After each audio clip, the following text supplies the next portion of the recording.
محبتوں کے گل کھلائیں اور پھر منے باطل پر برق تپا بن کر ٹوٹ پڑیں. شیروں کی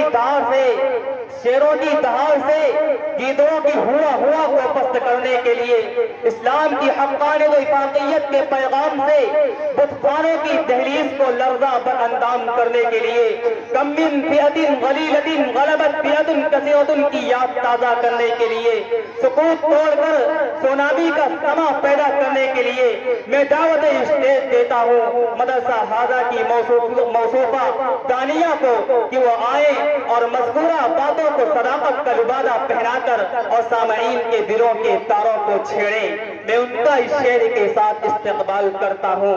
چپ رہنا بھی ظلم کی تائید میں ہے شامل، چپ رہنا بھی ظلم کی تائید میں ہے شامل، حق بات کہو جرأت اظہار نہ بیچو. موصوفہ برسر ڈائی. علیکم ورحمۃ اللہ وبرکاتہ. نحمده ونصلي على رسوله الكريم. اما بعد فاعوذ باللہ من الشیطان الرجیم. بسم اللہ الرحمن الرحیم. معزز سامعین، آج کے اس بارگاہ محفل میں میری تقریر کا عنوان ہے کفار کے مظالم. معزز سامعین، ایمان قبول کرنے والوں پر کفار مشرکین نے ایسے ظلم کیے کہ سن کر رونگٹے کھڑے ہو جاتے ہیں. پتھر کا دل بھی لڑ سکتا ہے. انہیں قید میں ڈال کر بھوکا پیاسا مارتے پیٹتے ہوئے پتھر اور ریت میں لٹا دیتے ہیں. ان کے جسم پر کچھ چھوکے لگاتے اور پھر انہیں پانی میں ڈبو دیتے تھے. ان مسلمانوں میں اکثر لوگ نہایت مضبوط دل کے تھے. وہ بڑی بڑی مصیبتیں سہتے، سخت سے سخت مظالم برداشت کرتے، مگر اپنی بات سے پھرنا گوارا نہ کرتے. اپنے خدا اور رسول کا جو عشق اور جو محبت ان کے دل میں بھر چکی تھی، وہ بڑے بڑے ظلم کے بعد بھی نہ نکل سکی. نہ وہ مشرکوں کے سامنے جھکے اور نہ انہوں نے اپنے دین کو چھوڑا، بلکہ نہایت مضبوطی سے اسلام پر قائم رہے. حضرت عمار بن یاسر رضی اللہ عنہ، ان کے والد حضرت یاسر رضی اللہ عنہ، ان کی والدہ سمیہ رضی اللہ عنہ، یہ لوگ شروع میں مسلمان ہو چکے تھے. چنانچہ قبیلہ نبی مخزوم کے لوگ ان کے ساتھ یہ سلوک کرتے تھے اور ان کے کپڑے اتار دیتے، اور جب دوپہر کی جھلسا دینے والی گرمی تیز جاتی تو انہیں آگ کی طرح تپتے ہوئے پتھروں پر لٹاتے ہیں. کبھی انہیں پانی میں ڈالتے. اگر ادھر سے نبی کریم صلی اللہ علیہ وسلم کا گزر ہوتا اور آپ صلی اللہ علیہ وسلم انہیں یہ خوفناک عذاب سہتے ہوئے دیکھتے تو فرماتے کہ اے یاسر کی اولاد، صبر کر، تمہارا ٹھکانہ جنت ہے. یہ تکلیفیں دیتے تھے. حضرت یاسر کا انتقال ہو گیا. یہ دیکھ کر ان کی بیوی اسمیہ نے ابو جہل کو بہت کچھ برا بلا کہا. ابو جہل اس وقت کوئی ہتھیار نہیں اسمیہ کے پاس پڑا تھا. یہ سنو تو اسمیہ پر ہی وار کیا. وہ اس گھاؤ کو برداشت نہ کر سکی اور اس وقت جا بحق ہو گئی. معزز سامعین، حضرت خباب بن عرب کی مالکن لوہے کی سلاخیں آگ میں گرم کرتی، پھر اسے حضرت خباب رضی اللہ عنہ کے جسم پر کچھ کے لگائی.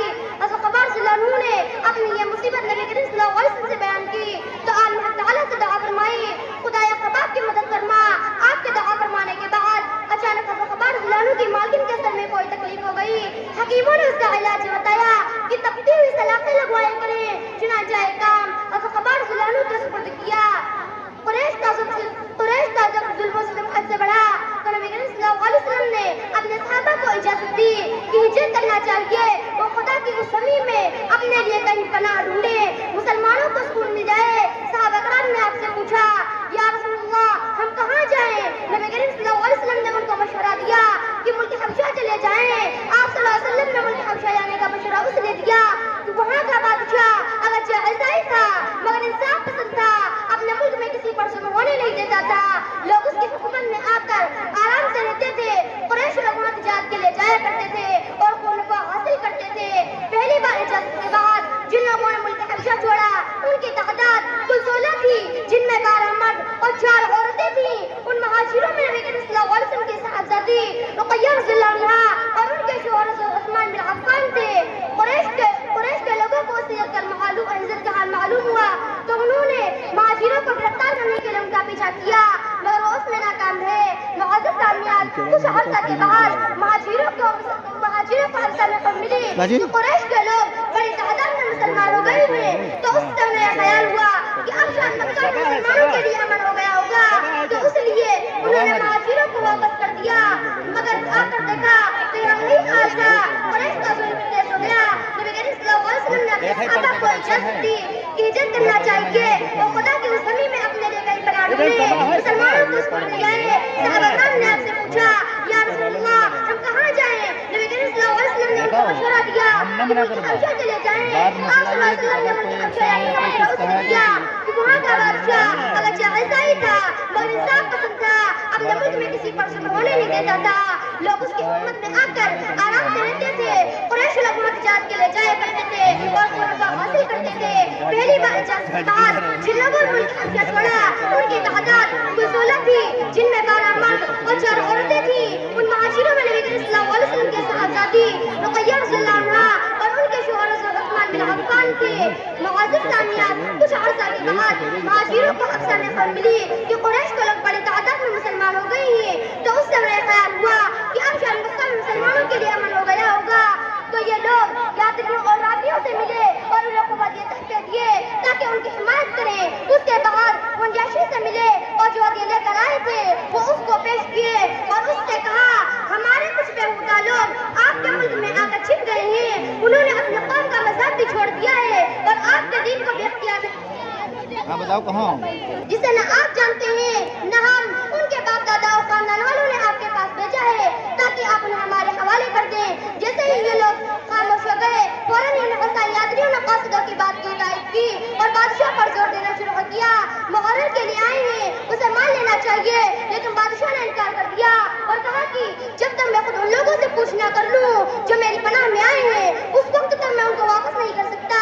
یہ دونوں قاصد سب سے زیادہ اس بات سے ڈر رہے تھے کہ کہیں بادشاہ ان لوگوں کو دربار میں نہ بلا لے. چنانچہ یہ ہوا کہ بادشاہ نے اسی وقت حکم دیا کہ ان لوگوں کو دربار میں حاضر کیا جائے تاکہ ان کی بات بھی سن سکیں. معزز سامعین, نجاشی بادشاہ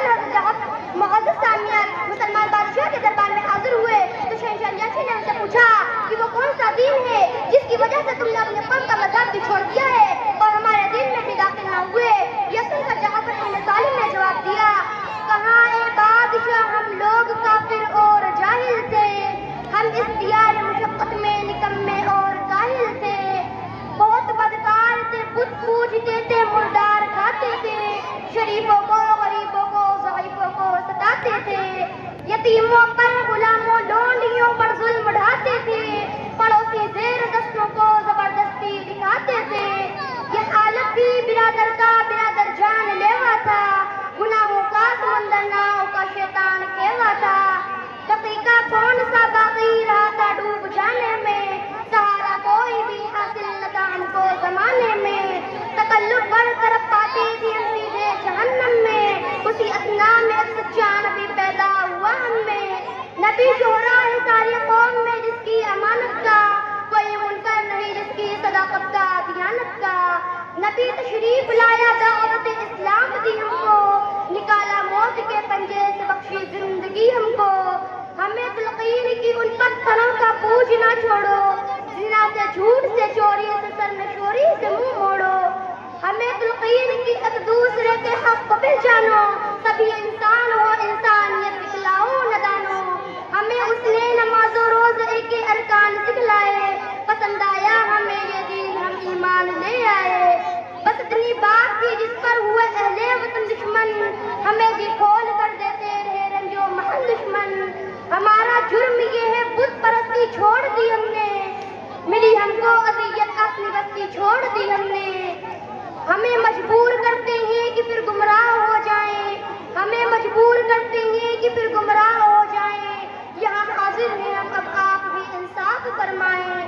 معزز سامعین, نجاشی بادشاہ نے حضرت جعفر طیب کی تقریر سننے کے بعد پوچھا, کیا تمہارے پاس اس کلام کا کچھ حصہ ہے جو تمہارے نبی خدا کے پاس سے لے کر آئے ہو؟ اگر ہو تو کچھ پڑھ کر سناؤ. حضرت جعفر نے سورہ مریم میں سے آیتیں نجاشی کو پڑھ کر سنائی. نجاشی پر یہ آیتیں سن کر اتنا اثر ہوا کہ وہ رونے لگا, یہاں تک کہ روتے روتے اس کی داڑھی ہو گئی. یہی حال ان یاتریوں وغیرہ کا ہوا کہ روتے روتے ان کی داڑھیاں اور ان کی مقدس کتابیں بھی گئیں. وما علینا الا البلاغ المبین. السلام علیکم ورحمۃ اللہ وبرکاتہ.